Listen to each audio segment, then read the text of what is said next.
brothers and sisters.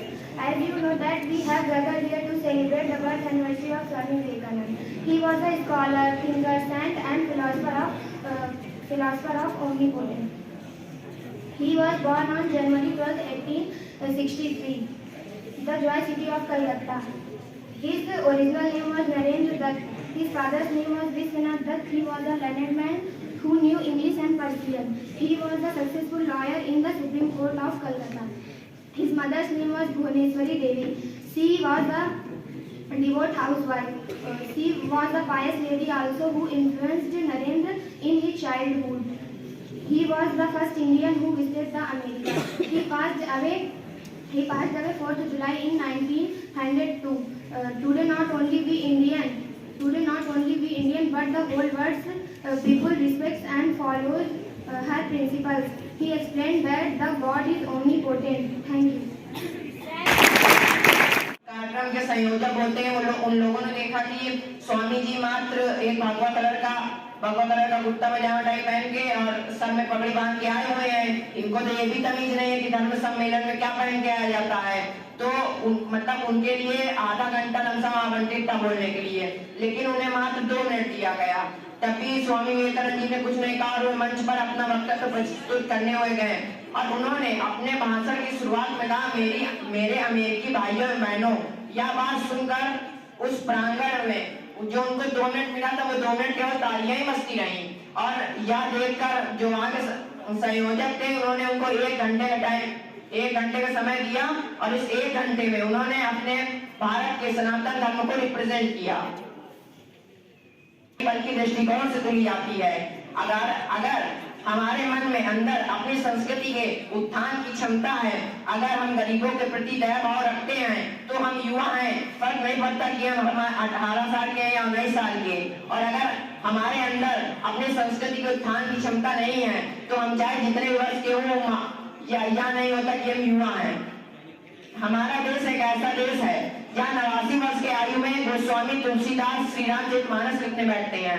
120 वर्ष की आयु में नागार्जुन सामाजिक यात्रा पर निकलते हैं। आगे अनेक उदाहरण है। तो मैं कहना चाहूंगा वो 89 वर्ष के तुलसीदास भी युवा हैं और 120 वर्ष के नागार्जुन भी युवा हैं जो हमारे देश के लिए इतने बड़े काम किए। हमारा देश ऐसे ही 70% युवाओं की आबादी का देश नहीं है कि यहाँ 18-19 वर्ष के केवल 70% लोग ही 18-19 वर्ष के हैं, बल्कि हमारे देश में ऐसे लोग हैं जिनके अंदर संस्कृति के उत्थान की क्षमता है। स्वामी विवेकानंद जी ने मात्र 39 वर्ष की आयु में पूरे देश में भारतीय संस्कृति का डंका बजाया था। आज भी उनका जीवन हम युवाओं को प्रेरित कर रहा है, परंतु दुख इस बात का है कि आज युवक बहक गया है।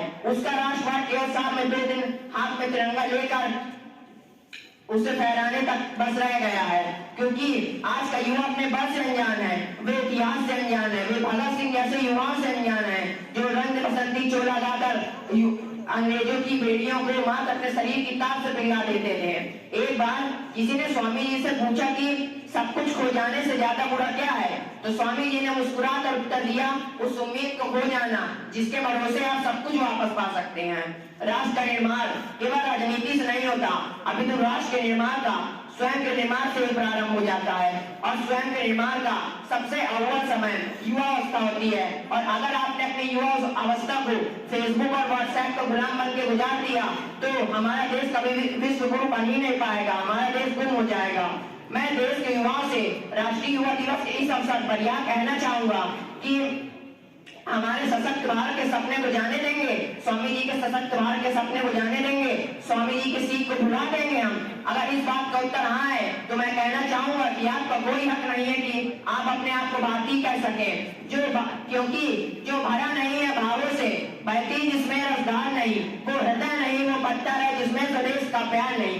और अगर आप स्वामी जी के सशक्त भारत के सपने को लेकर जी रहे हैं और अपने स्तर पर अपना योगदान दे रहे हैं, तो मैं आपकी जननी को सशक्त नमन करता हूँ जिन्होंने भारत माँ को एक ऐसा हीरा दिया है। स्वामी जी ने मात्र 25 वर्ष की आयु में ही संन्यास ले लिया था। स्वामी जी रामकृष्ण परमहंस के शिष्य थे एवं उन्होंने अपने गुरु के नाम पर ही रामकृष्ण मिशन की स्थापना की थी, जो आज भी अपना काम कर रहा है। एवं इन्होंने नदी के किनारे रामकृष्ण मठ की भी स्थापना की थी। इन्होंने कहा था कि ज्ञान धन से उत्तम है, क्योंकि धन की तुम्हें रक्षा करनी पड़ती है और ज्ञान तुम्हारी रक्षा करता है। उठो जागो और तब तक मत रुको जब तक मंजिल प्राप्त न हो जाए। यहाँ इनका एक सुप्रसिद्ध नारा है। एक बार की बात है, ही रखना। कौन कहता है कि छलनी में पानी रुकता नहीं? कौन कहता है कि छलनी में पानी रुकता नहीं? बर्फ बनने तक का हौसला बनाए रखना। तो शुरू करते हैं। जिस ओर जमाना चलता है उस ओर जवानी चलती है। इन शब्दों का आगाज करते हुए हम अपनी बात की शुरुआत करते हैं। तो मेरे प्यारे भाइयों एवं बहनों, तो निश्चित रूप से आप मनाने के लिए उपस्थित हुए हैं हमारे विवेकानंद जी जयंती। लेकिन यहाँ पर एक वर्ड आता है युवा। युवा होता क्या है? देखो, युवा जो होता है ना, वो एक वेग के समान होता है। युवा एक ऐसा तत्व होता है जो किसी भी राष्ट्र की संस्कृति को बनाए रखने के लिए बहुत उपयोगी होता है। और हमारे आदरणीय महाराज हमेशा कहते हैं कि जो युवा होता है उनका एक दायरा होता है 17 से 20 वर्ष की उम्र, राइट? तो उसमें उनके जो स्वप्न होते हैं वो अद्भुत होते हैं। एक वर्ड आता है मन चलन, ठीक है ना? वो मन चलन क्या होता है? जैसे मान लेते हैं कि कोई भैया रात में लेटा, तो सोचा मैं कल एक बनूंगा IAS ऑफिसर। पता लगा सुबह उठा, कह दे रहा भैया मेरे बस के नहीं है, वो हमको बनना है SP। शाम होते होते बन गया डॉक्टर, सुबह बन गया चपरासी। ये होता है मन चलन, ठीक है ना? लेकिन देखो, आप लोग युवा हैं, कभी भी अपने पद से हटना नहीं है। ये खुद कहते हैं कि उठो जागो और अपने कर्म पद पर इतने आगे बढ़ो कि तुमको कोई रोकने वाला ना हो। निश्चित रूप से आप सभी की पिता के परिश्रम, माता के स्वप्न और गुरुओं के आशीष आप सबके साथ हैं। कभी भी उनको टूटने मत देना, क्योंकि जो एक युवा होता है ना, उसका जीवन कभी भी सरल नहीं होता है। इनका सरल है, आपका सरल नहीं है। आपको बाहर जाना है, अपने फैमिली के लिए कुछ करना है, लेकिन कहते नहीं है, एक पंक्ति से में है, आना जाना छोड़ चुके, पर्वों से हिम्मत तोड़ चुके, रखकर पत्थर अपने दिनों पे घर से मुड़े मोड़ चुके। किसका दिल करता है यार भर का सुख चैन समाने को, फिर भी घरम छोड़ा है जीवन सफल बनाने को। नयन में माँ के बस सपना मैं अब काबिल बन जाऊं, कर कर चिंता बूढ़ी हो गई, तभी तो खुशी दिखलाऊं। बाप से मेरे चला जाता, बाप से मेरे चला जाता, फिर भी काम के मामले में हम बॉम्बे को स्टडी करते हैं। आर्थिक राजधानी भारत की बॉम्बे है, जबकि पहले कलकत्ता थी।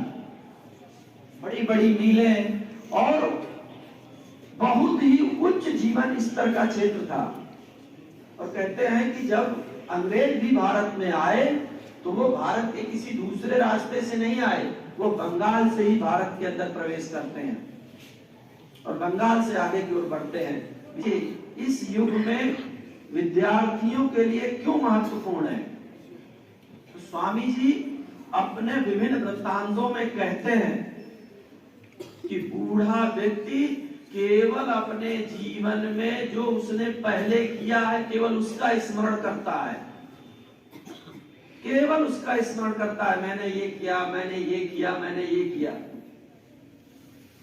और जो बच्चा है वह दूसरों पर आश्रित है, उसका अपना कोई अस्तित्व नहीं है, वह अपने माँ बाप और सोसाइटी पर डिपेंड है, वो कुछ कर नहीं सकता।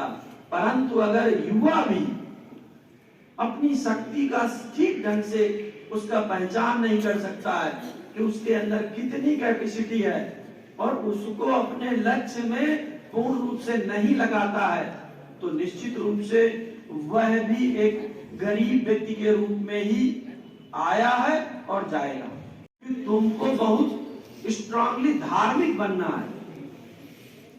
स्वामी जी ने अपने वक्तव्य में कहा है कि उस समय भारत में 46,000 पारसी थे। पारसी समझते हो? पारस की खाड़ी एक प्लेस है, आज का जो ईरान और इराक, जिनको दो भागों में हम पढ़ते हैं, वहां पर एक राजशाही या एक शासक वर्ग था, या वहां की जो जनता थी, जब वहां पर इस्लामीकरण हुआ तो लोग भाग करके भारत आए। खाता है, फिर तैयारी करने के लिए जो भी उसका सिलेबस है उसके लिए लगता है, और परिणाम जब आता है तो उसमें असफल हो जाता है। और घर से किन विषम परिस्थितियों में उसके पास पैसा आ रहा है, ये उसका चिंतन करता है।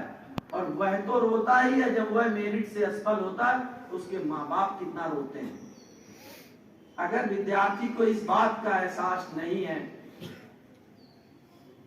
तो यह एक अफसोस का और एक दुख का विषय है कि युवा पीढ़ी किस दिशा की ओर जा रही है। विवेकानंद जी ने पूरे अपने जीवन काल में केवल युवाओं से अपेक्षा की है कि इस राष्ट्र की दरिद्रता को यदि समाप्त कर सकता है तो इस देश का केवल युवा। तो आज के इस कार्यक्रम का मनाने का केवल और केवल मुख्य उद्देश्य है कि युवाओं, आप अपना लक्ष्य निर्धारित करो और उस समय तक रुकना नहीं जब तक आपको अपना लक्ष्य प्राप्त न हो जाए। उन्होंने हिंदू धर्म के लिए, भारतीय संस्कृति के लिए, सनातन के लिए जो काम किया वो उनका काम था, वो अभी आपसे रिलेटेड नहीं है। उन्होंने जो विश्व को जवाब देना था वो उन्होंने दिया। उनको भारत के इतिहास में ये कहा जाता है कि विवेकानंद पहले हिंदू मुसलमान थे। मुसलमान माने जो मुस्लिम धर्म का पालन करता है उसमें सभी मुस्लिम धर्म के प्रति। और जब वो वहां भी जाते हैं शिकागो या विदेश की यात्राओं में तो वह अपने आवरण को नहीं बदलते हैं। उसी का कथानक एक भैया ने कहा कि तुमको जेंटलमैन तुम्हारा टेलर बनाता है और मुझे जेंटलमैन मेरी पर्सनालिटी या मेरा जो कल्चर है वो मुझे बनाता है। तो कल्चर का मतलब समाज में किस प्रकार से एक दूसरे के प्रति रिस्पेक्ट की भावना। यहाँ पर सर्वे भवन्तु सुखिनः, सर्वे सन्तु निरामयाः, सर्वे भद्राणि पश्यन्ति मा कश्चित् दुर्भाग् भवेत्। ये भावना के साथ यहाँ पर रहते हैं। और भारत की संस्कृति में वसुधैव कुटुम्बकम की कल्पना है, अपने परिवार की नहीं। वसुधैव कुटुम्बकम अर्थात पूरा जो विश्व है, पूरी पृथ्वी में कहीं भी चराचर जीव जंतु है वो सब हमारा एक अंग है और हम सभी के कल्याण की कल्पना करते हैं। तो ऐसा विशाल व्यक्तित्व लेकर और ऐसे विचारों के साथ स्वामी विवेकानंद विदेश भी जाते हैं, भारत भी रहते हैं और बहुत ही अल्प आयु में 39 वर्ष की उम्र में उनका इस लोक से परलोक के लिए गमन हो जाता है। परंतु इतने कम समय में वह भारत ही नहीं पूरे विश्व को एक नई दिशा देते हैं। तो आज के वंदना सत्र में, आज के इस प्रमुख दिवस में जिसको हम सभी मनाने के लिए यहाँ उपस्थित हुए हैं, भैया बहनों से फिर मैं ये कहूंगा कि अपना लक्ष्य जरूर निर्धारित करिए, अपने नियरेस्ट अपना लक्ष्य लगाइए और उसके लिए लगातार परिश्रम करिए। विचलन हो, अफसोस नहीं, फिर आगे की ओर बढ़ना।